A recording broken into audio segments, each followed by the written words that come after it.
At least one person's died, several injured after a car drove into a crowd in West Berlin before crashing into a shop window. Not known yet, not for sure anyway, if the incident was intentional. The driver of the car has been identified as a 29-year-old German-Armenian man. Germany's built newspaper, it's their equivalent of The Sun, best-selling newspaper. It's reporting an apparent letter, a letter of confession. It's been described as being in the crashed car, its contents not made public at this stage. The incident took place in a part of the German capital, popular with tourists, street-side cafes, and yards away from the scene of the 2016 terror attack. I wonder if you remember this one, which saw a dozen fatalities when a Tunisian Islamic State radical used a lorry to mow down pedestrians at a Christmas market. Entirely unclear at this stage whether that is a coincidence or is in any way relevant. The actor John Barrowman and his partner Scott Gill witnessed the incident in Berlin, from where they join us now. Thanks for your time and welcome. John, if I can start with you, what did you see? Well, we came out of a shop which was directly across the street from where the incident happened. And we thought at first it was a traffic accident because we saw the car that had gone through the cafe area and then gone into the storefront window. My husband, Scott, went over to the incident. I followed him over, and we saw somebody on the ground being dragged away because the car door to the Renault Clio was open. So clearly the driver had been taken out. We then were going to head down to the bank where we were going to change some money. And when we started walking down that street, that's when we saw the dead body in the middle of the street. And we realized that something bigger is happening here. The people who were at the top, where the car went in the window, didn't know that the person was dead down there. So there was like different areas and pockets of people thinking different things were happening. And when we continued to walk, that's when we saw in front of the bank where we were headed in the Levi's store, that was when we saw other people on the ground. And that's the picture you're looking at right now. And then within seconds, those emergency service people appeared and started treating people. I thought they were dead, but they started treating them. And I remember that one person was thrown onto a stretcher and other people were being CPR'd and treated. But it was carnage. It was, from what we saw, we kind of walked the path while before they brought other emergency services in to then cordon everybody off. We were already in the middle of it, walking up the path, and Scott did a bit of a detailed area of a view of where the driver came from here, and then drove down, and the person who had died was about here. All of the people who were lying on the ground when we arrived at this point were here.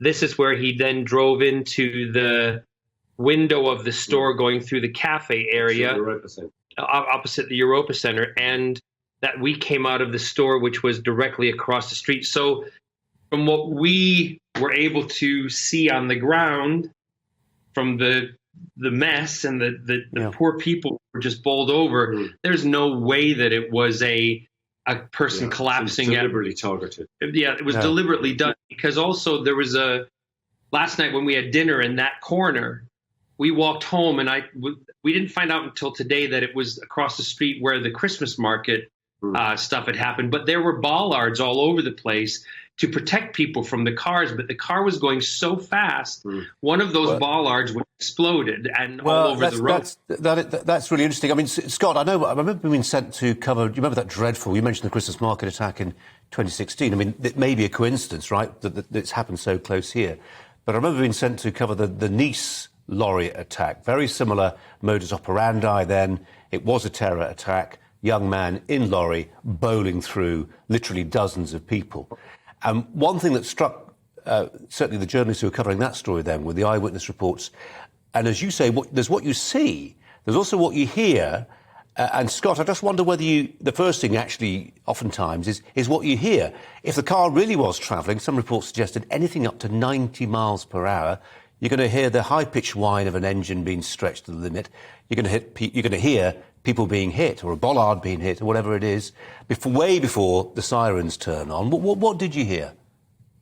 Well, we just were aware that there was a loud noise that we heard while we were in the store on the other side of the road. And then we could sort of get the sensation of a bit of commotion outside. But it wasn't really till we got outside that we saw ambulances starting to arrive and police starting to arrive just a few moments later. So it sort of built very gradually, because at first we just thought, well, this is just a minor car accident.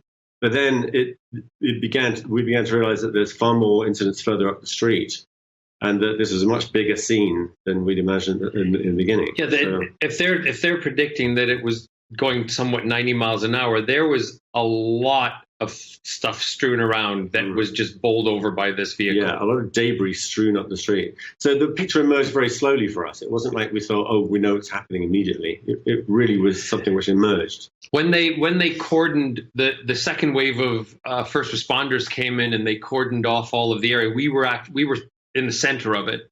And that was when, I got a phone call from a friend who was an ex-military helicopter pilot, was in Afghanistan, and he was just calling to say hello. And I told him what had happened. And his first words out of his mouth were, get behind a tree, get behind something that can protect you, because if there's a second wave of something, if it is an attack, they're distracting with one and they might do another. So take cover. So that's why when I was doing some of the videos, I was down by a tree and hidden behind a large cement thing. But it's what goes through your head, what we continue to talk about, and we've talked about it numerous times today, is the fact that those people who just went to either go to the bank in the morning, get a coffee, have their breakfast, they went to the kids walking to school, people maybe shopping before they went to work, and this happened.